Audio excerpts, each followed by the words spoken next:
The swimming instructor tells you that you can float on the water, which will support you if you remain quiet, still, and at peace. But if you get nervous, tense, fearful, you will sink.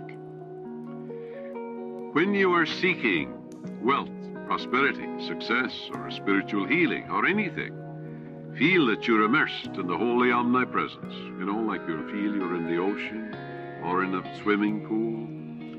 And realize the golden river of life, love, truth, and beauty are flowing through you now, transforming your whole being into the pattern of harmony, love, peace, and abundance. Feel yourself swimming in the great ocean of life. That sense of oneness will restore you, for he restoreth my soul. The following meditation will bring many wonderful things into your life. Listen to it. Say, these truths are sinking into my subconscious mind. I picture them going from my conscious to my subconscious like seeds I'm depositing in the soil.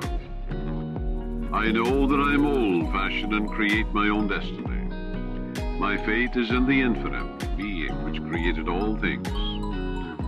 And my faith in God is my fortune.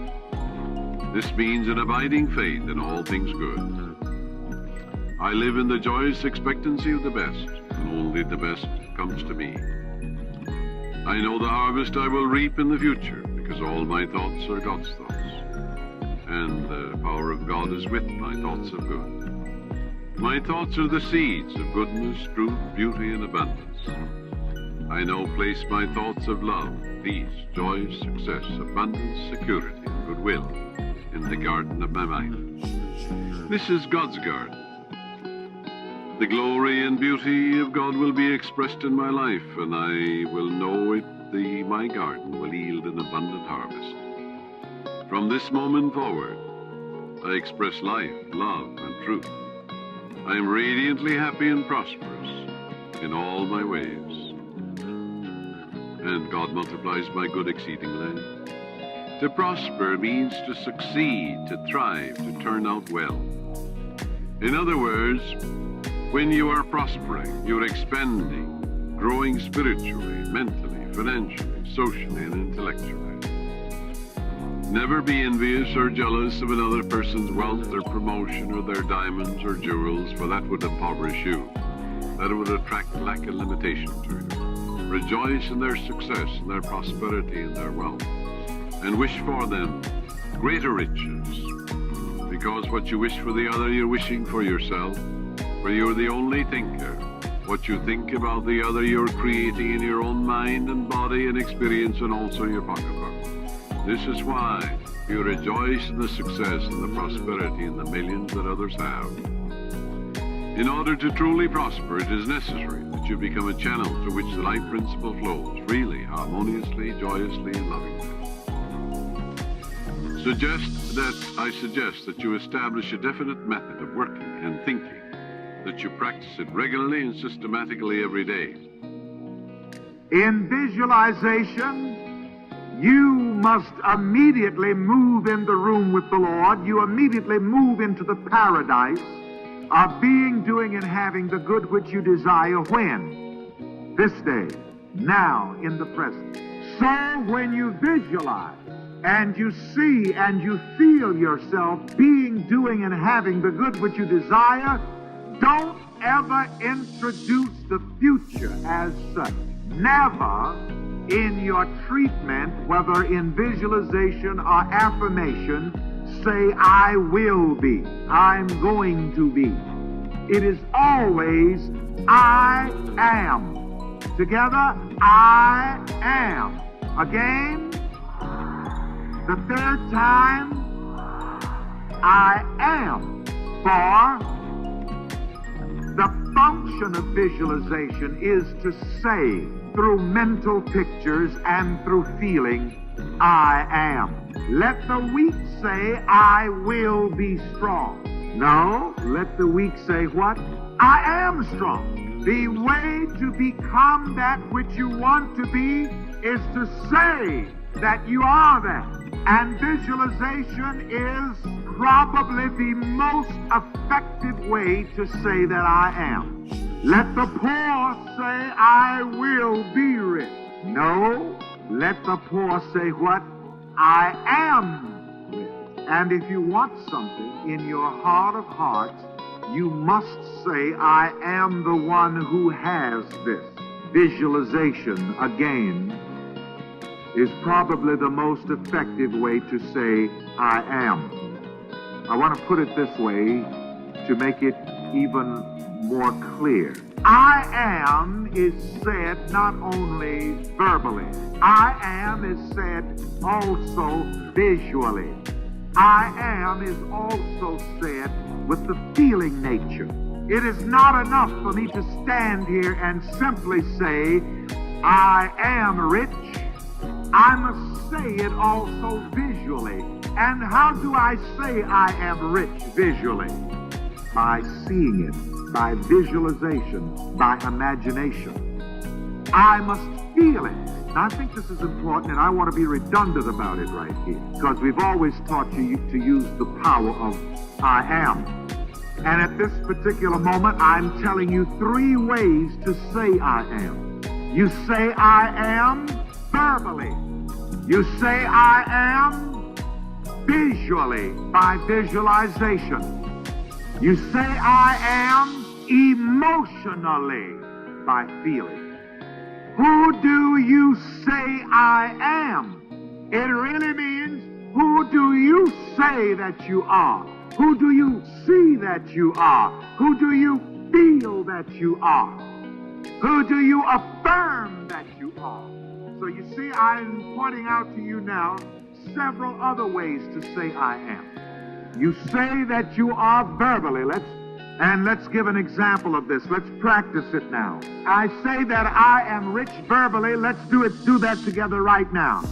I am rich. That's verbally. That's what? Affirmation. All right.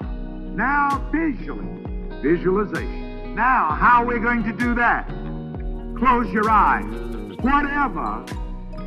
That's visualization. Also, it's imagination. Close your eyes. See yourself rich. Whatever being rich means to you, see yourself as that. In visualizing it, you are saying visually, I am rich. Now, you also say, I am emotionally feeling. Let's practice saying I am by feeling it. I'm going to give you the affirmation that I use to help me feel rich, and I've shared it with you many times, but you can never overdo it. And it's this: I feel rich and elegant. Think about what it means. Square your shoulders, whatever you need to do. You're looking in the mirror. Now let's say it together. I feel rich and elegant. I feel rich and elegant. The third time. I feel rich and elegant.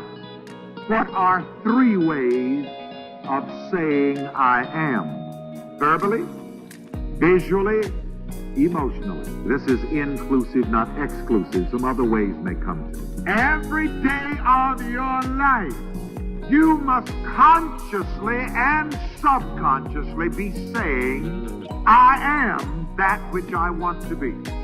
Every day of your life, you must consciously and subconsciously affirm, visualize, and emotionalize yourself as being that which you want to be already in the nowness of consciousness. What would the feeling be like if it were true? What true? That I am the man that I would like to be. What would the feeling be like? Test it. For all things are made by him, and without him was not anything made that was made. Well, now, if I dare to assume that I am now the man that I want to be, and I persist in that assumption, watching my mind morning, noon, and night, that anything that I find myself dwelling upon that is in conflict with that assumption, I ignore it. I put it aside.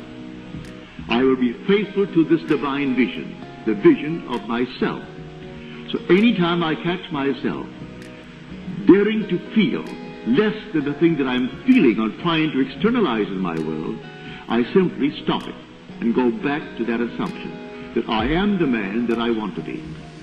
If I persist in it and it becomes a fact, then I've found him. I don't observe imagining as I do objects in space. I am the reality that is called imagining. So you don't see God, because God is spirit, but you see the results of his activity in you. He is active in you as you imagine. You're completely free to imagine good, bad, or indifferent. So you simply select what you want to imagine. Would you like to be, and you name it? Well, you say, but I don't have the background for it. I do not have any of the qualifications for it. It doesn't really matter. If imagining creates reality, you do not need the qualifications that the world thinks you need. All you need to do is simply to boldly assume that you are the man, the woman that you would like to be. And if it proves itself in performance, then you found him.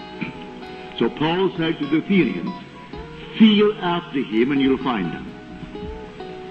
Well, I have seen it numberless times in my 34 years of teaching. I started back in February of 1938. And here I am, it is February of 1972, and I'm yet to see it fail, if we, the operant power, applies it. It doesn't apply itself. We are the operant power. For in man is God, and God is man's own wonderful human imagination. So if I dare to assume that I am the one that I would like to be, well, that's God who's doing it. So how will I turn then to God tonight? Say, a half dozen people asked of me tonight. It takes no time.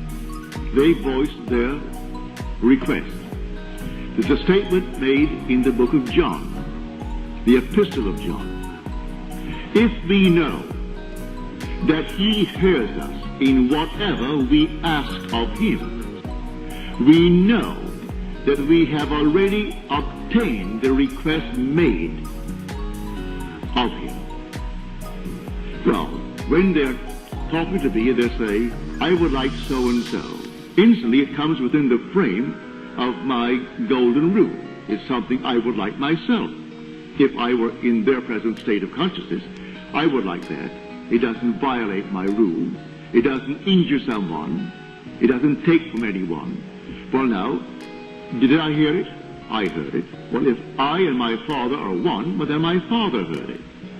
I do not know the means that will be employed to bring it to pass, but I can't deny that I heard it. If I heard it and I and my Father are one, well, can I not now say to my inner being, thank you, Father? You heard it, because I heard it. Well, if we know that he hears all that we ask of him, then we know we have already obtained the request made of him. So as they say to me, I would like so-and-so. Well then, I heard it. I do not know, as a man called Neville, how it's going to happen. I do not know. I'm not going to suggest what they do or what they should do. I only know that I heard it, and if I heard it, my Father heard it, because he and I are one. He is my own wonderful human imagination. So I could actually say within myself as though we were two. Thank you. You heard it, because I heard it. And then allow the depth of my own being to devise the means necessary to bring it to pass. And then I am not responsible from that moment on. I do not call them up and say, did it happen? I do not get in touch with them and write them and say, tell me, how are things coming? It's not my concern. I did what was asked of me. And all that was asked of me was to use my imagination lovingly on their behalf. Well, I did it. In the twinkle of an eye. You don't have to go into some sweat to do it. I don't have to go to some church and do it, go to some synagogue and do it, or some so-called holy place. Wherever I stand should be holy, because the Father is within me. And where can you go to a more holy place than where God is? If I know God is my own wonderful human imagination, then where can I go that could be more holy than wherever I am, no matter where it is? So the request is made, I heard it, and then having heard it, I give thanks to the being within me who has the means, the wisdom, and the power to externalize it. Knowing that the entire outside world, that all objective reality is solely produced through imagining. What is now proven in the world was once only imagined. Try to deny that. Try to deny it. There isn't a thing in this world that you can say that's real, that was not first only imagined. So I say to everyone here, take the statement, feel after him, and you'll find him. He didn't say you may find him. Feel after him, and you'll find him.